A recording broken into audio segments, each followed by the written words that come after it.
आप सबको सलाम। स्वागत है आज 40 दिनों के इस लैंड सीजन के दिनों के दूसरे दिन में आप सबका स्वागत है। खुदा आप सबको बहुत आशीष और बरकत दे। और हम खुदावंद यीशु मसीह के द्वारा दिए गए 40 दृष्टांतों पर गौर तलब कर रहे हैं। और कल ऐश वेडनेसडे के दरमियान हमें एक दृष्टांत पर गौर तलब कर चुके हैं। आज मत्ती रचित सुसमाचार उसका 7 अध्याय 24 से 27 आय तक हमने जो दृष्टांत देखा है वो दृष्टांत है घर बनाने वाले दो मनुष्य, बुद्धिमान और मूर्ख का दृष्टांत। इस दृष्टांत में क्या हो रहा है कि खुदावंद यीशु मसीह एक दृष्टांत में ये बता रहे हैं कि इसलिए जो कोई मेरी बातें सुनकर उन्हें मानता है वे उस बुद्धिमान मनुष्य के समान ठहरेगा जिसने अपना घर चट्टान पर बनाया। तूफान आए है ना, उस घर को धक्का मारा गया पर वो घर नहीं गिरा। फिर एक और इंसान की एग्जाम्पल दी गई और वो इंसान को क्या डिनोट किया गया यहां पर, एक मूर्ख इंसान कि जिसने अपना घर बालू पर बनाया। तो मैं आपका ध्यान यहां पर केंद्रित करना चाहता हूं स्पेसिफिकली, चाहे बुद्धिमान है चाहे मूर्ख है, तूफान दोनों पे ही आना है। दैट इज समथिंग कि यहां पर एक कॉमन चीज हो रही है कि तूफान तो आना ही है। तूफान तो चाहे कोई बुद्धिमान है चाहे कोई मूर्ख है, तूफान तो आना ही है। फर्क यहां दिखता है कि उस तूफान में हमारी तैयारी कैसी है, हमारी डीलिंग कैसी है, और वही हमें इस श्रेणी में लाता है कि हम बुद्धिमान हैं या हम मूर्ख हैं। तो आज के कलाम में तूफान में हमारा वो रिस्पांस जो हमें बुद्धिमान या हमें मूर्ख बताता है उस पर गौर करेंगे। और कंक्लूड मैं इस बात पे करूंगा कि खुदावंद यीशु मसीह ने ये दृष्टांत क्यों दिया और आज की बातचीत से कैसे कनेक्ट होता है। और हमारा जो थीम हम लेकर के चले हैं कि उठ प्रकाशमान हो, तेरा प्रकाश आ गया है, यहोवा का तेज तुझ पर उदय हुआ है। इसके साथ भी हम इस कनेक्शन को पाएंगे। ओके, तो तूफान जो है, मैं जब इस पूरे इस इंसिडेंट को देख रहा था, मैं जब इस पूरे दृष्टांत को देख रहा था, मैं देख रहा था कि तूफान सिर्फ घर को नहीं बल्कि उसको बनाने वाले की नीयत और उसके चरित्र को भी बयान करता है। जब घर को बनाने वाले की नीयत साफ हो ना, जब नीयत और चरित्र साफ हो, जब नीयत और चरित्र साफ हो तो किसी भी तूफान में घर के गिरने का सवाल ही पैदा नहीं होता है। आप समझ रहे हैं? चाहे वो आप ये जो घर हम कंस्ट्रक्ट करते हैं इस घर को ले लीजिए, चाहे हमारे पति पत्नी के रूप में घर को ले लीजिए, चाहे हमारे आत्मिक जिंदगी के घर को ले लीजिए। आप समझ रहे हैं? अगर हमारी नीयत और चरित्र साफ है तो तूफान चाहे कैसा भी हो, घर के गिरने का सवाल ही पैदा नहीं होता। अगर हस्बैंड वाइफ जो एक घर है, अगर वो दोनों एक दूसरे के रिश्ते के प्रति उनकी नीयत साफ है, उनका चरित्र साफ है, तो वो घर गिर ही नहीं सकता। ठीक है। अच्छा, एक और एग्जांपल मैं देना चाहता हूं। पता, जब मैं इन चीजों को देख रहा था, मैं देख रहा था कि हमारे इंडियन कॉन्टेक्स्ट में, फॉर एग्जाम्पल हमारे इंडियन कॉन्टेक्स्ट में आज के दौर पर अगर कोई पुल गिर जाए, कोई जो पुल बनते हैं ना, पिछले गुजरे दिनों के दरमियान देखा था ना, बिहार या यूपी में कितने पुल पे पुल गिरे जा रहे थे। आए दिन कोई ना कोई नई खबर आ रही थी, आज यहां पुल गिर गया, ये पुल गिर गया। तो तब सवाल किन पे खड़ा हो रहा था? बनाने वालों पे ना, उनकी नीयत पर, उनके कैरेक्टर पर ही सवाल खड़ा हो रहा था ना। क्यों सवाल खड़ा हो रहा? और तब अच्छा ये भी बातें चलने लग गई थी कि यार अंग्रेज वो कब से बना के गए हैं, उनके बनाए हुए पुल आज भी खड़े हैं, आज भी टिके हुए हैं, और एक हमारे वाले हैं। आप समझ रहे हैं? तूफान में आप समझ रहे हैं? तूफान में घर का खड़े रहना या गिर जाना बनाने वाले की नीयत को बयान करता है। अब ये पता है, हम लैंड सीजन में हैं।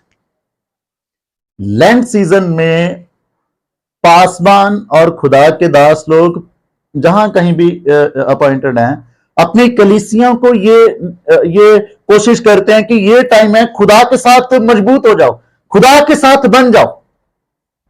और पता है हमारा विश्वास खुदा में कितना मजबूत है, या हमारी मेहनत जो हम खुदा में करते हैं, वो उसकी मजबूती का पता कब चलता है? कब चलता है उसकी मजबूती का पता? जब जिंदगी में तूफान आते हैं। जब जिंदगी में ना तूफान आते हैं, तब पता चलता है कि हमारी मेहनत कितनी सही थी। हमने कल देखा ना ऐश वेडनेसडे में कि जंगली जो पौधे थे और गेहूं के पौधे थे, वो जब साथ साथ उग रहे थे तो पता नहीं चल रहा था, क्योंकि वो दोनों सेम नहीं दिख रहे थे, एक जैसे ही दिख रहे थे। इन द सेम वे मेहनत तो हम सारी करेंगे, कोई थोड़ी कम कर लेगा, कोई थोड़ी। आप समझ रहे हैं? हमारा आत्मिक घर कितना मजबूत है खुदा में, हमारा आत्मिक ज्ञान कितना मजबूत है खुदा में, है ना? इस बात का कब पता चलता है? जब जिंदगी में कुछ तूफान आते हैं, जब जिंदगी में कुछ तहलका मचता है ना, अगर हम खुदा को सवाल करने लग गए, इट मीन्स कि अभी हमारा घर, हमारा विश्वास खुदा में मजबूत नहीं है, हमारी वो मेहनत। आप समझ रहे हैं? मैं उम्मीद करता हूं। मैं क्योंकि आप अयूब को देखिए, जब अयूब की जिंदगी में उसका सब कुछ ही खत्म हो गया, तो सिर्फ वो था, उसकी पत्नी भी उसे गालियां दे रही है और उसे बुरा भला बोल रही है, पर वो बंदा क्या कह रहा है कि हे पिता, हे खुदा, है ना, तूने दिया था, तूने लिया, तेरा नाम मुबारक हो। That is something. क्योंकि उसकी जो लाइफ बयान करी गई है ना अय्यूब की किताब, उसका पहला अध्याय में, कि वो मतलब शुक्रगुजारी की भेंट रोज ही लेकर के जाता था, अपने बच्चों के लिए लेकर जाता था कि कहीं मेरे बच्चों से कोई खता हो गई हो तो मैं खुदा से माफी मांगू। वो कितना आत्मिक मेहनत कर रहा था, और उसकी आत्मिक मेहनत की मजबूती कहां से दिखी? जब उस पर परेशानियां, तूफान आ गए और वो खुदा में बना। यूसुफ देखिए, बिना वजह बंदा जेल में है, उसने कोई गुनाह नहीं किया, उसने कोई पाप नहीं किया, झूठा इल्जाम उस पर लगा और उसकी वजह से वो कहां है? जेल में। पर वहां पर भी वो क्या कर रहा है? खुदा की इबादत कर रहा है। आप समझ रहे हैं हम कितने मजबूत हैं? हमारी जो मेहनत है, हम कितनी नीयत हमारी साफ है, कितना हमारा चरित्र उस मेहनत में साफ है, वो बयां होता है जब जिंदगी में तूफान उठते हैं। मैं एक और चीज देख रहा था कि हमारा एक्चुअल विश्वास और हमारे घर की मजबूती जो देखी जाती है जब सब कुछ शांत चल रहा है तब नहीं, जब जिंदगी में कुछ तूफान आते हैं ना, तब उन चीजों का पता चलता है कि हम कितना खुदा में मजबूत हैं। क्योंकि मैं देख रहा था पतरस ने खुदावंद यीशु मसीह को क्या कहा? तुझे सारे छोड़ देंगे पर मैं छोड़ूंगा नहीं। और जब तूफान आया तो वही था ना जिसने 3 बार क्या किया? इनकार किया। और जब उस इनकार वाले पूरे इंसिडेंट को हम देखते हैं ना, एक टाइम तो उसने ऐसे इनकार किया कि वचन में लिखा है कि वो श्राप देने लगा, श्राप दे करके मना करने लगा, है ना? आप समझ रहे हैं? और एक टाइम वो क्या कह रहा था? सब छोड़ देंगे पर मैं तुझे नहीं छोड़ूंगा। यू नो, हमारे विश्वास रूपी घर की मजबूती जब ही पता चलती है जब तूफान आते हैं। बुद्धिमान और जो सही में, या जो मूर्ख है, उन सब की आत्मिकता का पता तूफानों में चलता है कि कौन वाकई खुदा की खिदमत में मजबूत है और कौन वाकई मजबूत नहीं है। मैं दूसरी एक और बात देख रहा था कि घर का तूफानों में खड़े रहना या घर का तूफानों में गिर जाना दोनों की नींव को भी बयान करता है, जो दिखती नहीं है। जो घर की नींव है ना, उसको भी बयान करता है जो दिखती नहीं है। यहां पर कुछ चंद चीजें मैं आपको सामने रखना चाहता हूं, बुद्धिमान और मूर्ख की। बुद्धिमान के बारे में जो बयान है कि बुद्धिमान अपना घर चट्टान पर बनाता है। नहीं, चट्टान पर बनाने के लिए अब मेहनत करनी पड़ेगी। क्या मेहनत करनी पड़ेगी? नींव को खोदना, पहले अच्छे से खोदना पड़ेगा। जहां जमीन एकदम हार्ड और मजबूत आती है वहां पर लोग अपने घर की नींव रखना पसंद करते हैं। पर जो दूसरी तरफ हम देखते हैं, दूसरी तरफ आलसी, अरे रख दो यार देखी जाएगी। और जिनका एटीट्यूड ये होता है ना, देखी जाएगी, और सच में फिर बाद में देखते हैं कि अब क्या हो गया। तो घर का बने रहना, मजबूत रहना या गिर जाना इस बात को भी बयान करता है कि उस घर की नींव कितनी मजबूत है। और नींव इस चीज को बयान करती है कि वो दिखती तो नहीं है पर पूरा घर उस पर टिका होता है।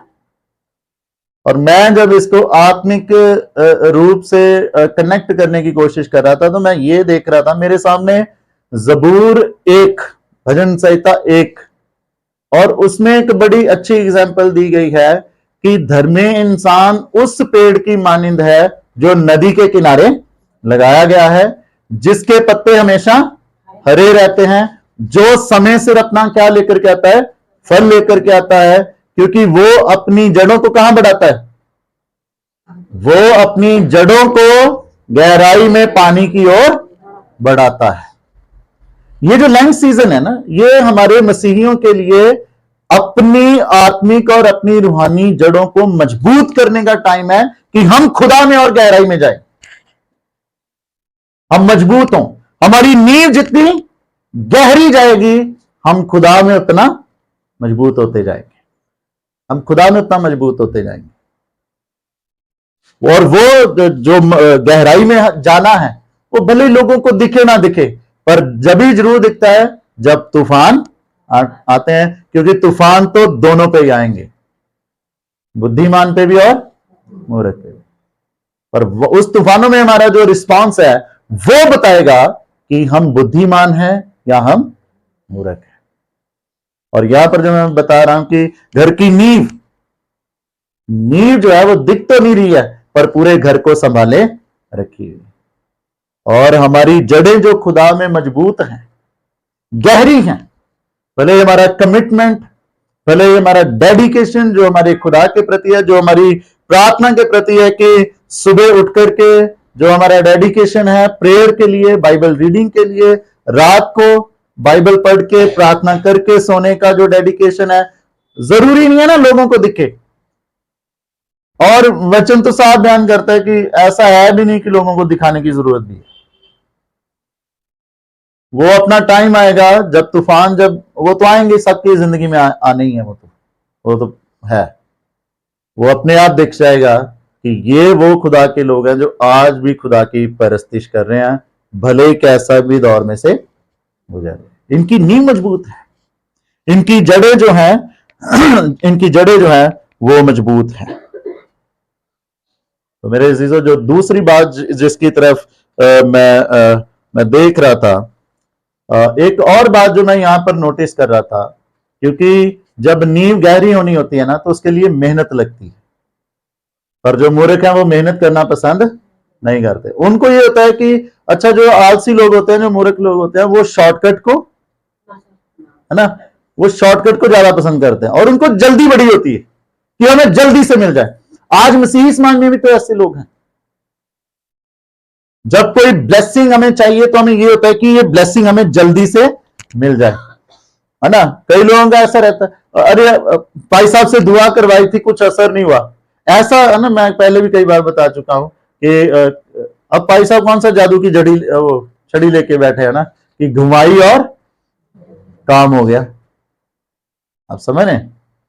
पर कुछ लोग ऐसे होते हैं, और मैं वचन में से बयान करना चाहता हूं, जब आप प्रेरितों के काम 8 अध्याय पढ़ोगे ना, 8 अध्याय उसकी 14 से 20 आयत तक पढ़ लीजिएगा घर जाके, वहां पर एक बात हो रही है। शमौन जादूगर नाम करके एक इंसान है, और आपको पता है उसने जब खुदा के लोगों को देखा ना, फिलिपुस को देखा कि यार ये खुदा की खिदमत कर रहा है और बड़े बड़े चमत्कार हो रहे हैं, तो उसने बपतिस्मा लिया, उसने विश्वास किया, उसने वचन सुना, विश्वास किया, बपतिस्मा लिया। किसने?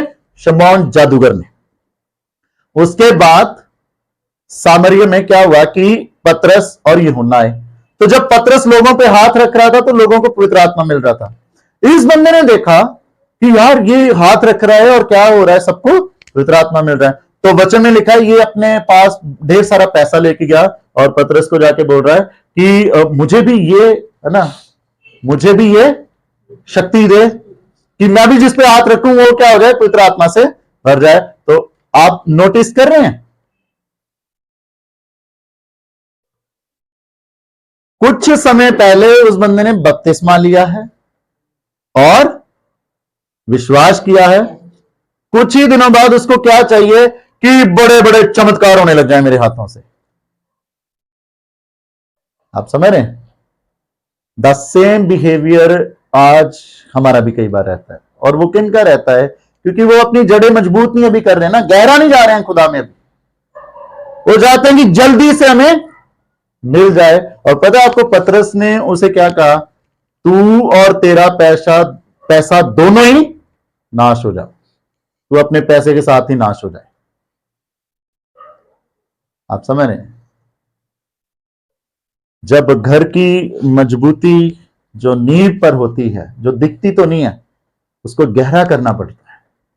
हम जितना खुदा में और मजबूत उसके वचनों में बढ़ते जाएंगे, हम अपने जीवन में और मजबूत होते जाएंगे और कोई भी तूफान हमें हिला नहीं पाएगा, हमारे विश्वास को नहीं हिला पाएगा। एंड वो बात होगी जो हमें खुदा की हुजूरी में बुद्धिमान की कैटेगरी में लेकर के आएगी। एक और चीज मैं जो आपके सामने रखना चाहता हूं, 27 आयत में पढ़ना चाहता हूं। 27 आयत में लिखा है, और मैं बरसा और बाढ़ें आई और आंधियां चली और उस घर से टकराई और वह गिरकर सत्यानाश हो गया। यहां पर मैं आपका ध्यान दिलाना चाहता हूं, जो लास्ट लाइन लिखी है, यहां पर लिखा है वे घर टकराई, वे गिरकर सत्यानाश हो गया। आपको पता है जब हम इंग्लिश में पढ़ते हैं तो इंग्लिश में लिखा है कि that house fail with great crash. मैं बयान करता हूं, इस चीज को बड़ा नॉर्मल भी लिखा जा सकता था, क्या? कि वह गिरकर नाश हो गया। और यहां पर क्या लिखा है? वह गिरकर सत्यानाश हो गया। जब हम इंग्लिश का पढ़ते हैं ना तो वो हमारे सामने ये पिक्चर लाता है कि वे बड़ी आवाज से और कंप्लीटली ही क्या हो गया? गिर गया। तो कंप्लीटली क्या हो गया? गिर गया। और इस बात से मैं आपका ध्यान पता है किस चीज की ओर लाना मांग रहा हूं कि जब मूर्खों की वजह से कोई घर गिरता है या कोई घर का नुकसान होता है तो वो सिर्फ अकेले बंदे का नहीं होता है, उसके साथ जो होते हैं वो भी भोगते हैं, वो भी मरते हैं बेचारे। जब एक घर है जो ऊंची बिल्डिंग बना रखी है, उसकी नींव मजबूत नहीं है और चीजें मजबूत नहीं है जो होनी चाहिए, वो एक दिन जब गिरेगा तो अपने साथ जो उसके आसपास है उनको भी ले डूबेगा। In the same way. और मैं बाइबल में से ये बताना चाहता हूं, आप राजा शाऊल को सारे जानते हैं। आपको पता है उसकी इसी मूर्खता की वजह से उसका पूरा खानदान मारा गया। सिर्फ एक ही खानदान में बचा, वो था उसका पोता मपीबोशेत, जो कि दोनों टांगों से लंगड़ा था। उसकी भी दोनों टांगे टूट गई थी। आप समझ रहे हैं? क्योंकि उसने वो काम किया था एक मूर्खताई वाला। उसने आवाज सुन करके, खुदा की आवाज सुन करके उसके मुताबिक चलना मुनासिब नहीं समझा। अपने घर को, अपने उस विश्वास को मजबूत बना के रख पाया नहीं, उस घर को चट्टान पे नहीं बना पाया वो। और जब यही तो बात यीशु मसीह ने यहां पर भी कही ना कि तुम में से जो भी मेरी बातें सुनकर उनको मानता है, उन पर चलता है, वो उस मनुष्य जैसा है जिसने अपना घर चट्टान, उस बुद्धिमान मनुष्य जैसा है जिसने अपना घर चट्टान पे बनाया। और जो मनुष्य, जो लोग मेरी इन बातों को सुनकर मानते नहीं है, वो उस मूर्ख जैसे हैं जिन्होंने अपना घर तो शाऊल ने यही तो किया था। उसके पास खुदा की जो आवाजें आई उसने उनके मुताबिक चलना मुनासिब नहीं समझा, और क्या हुआ कि जब एक दिन उसका घर गिरा तो उसके साथ उसका पूरा परिवार भी नष्ट हुआ। ये है चीजें जो मेरे अजीजों जिसका खामियाजा, क्योंकि हमारे एक ही घर में परिवार में कई बार एक ही शख्स के वजह से पूरे परिवार को मुसीबतों का सामना करना पड़ता है। लास्ट में मैं कंक्लूड कर रहा हूं आज के मैसेज को, और मैं आपके सामने बात रखना चाहता हूं कि ये दृष्टांत जो यीशु मसीह ने दिया है,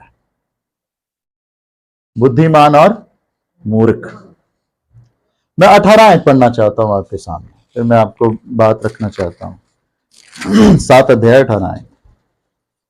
अच्छा पेड़ बुरा फल नहीं ला सकता और निकम्मा पेड़ अच्छा फल नहीं ला सकता।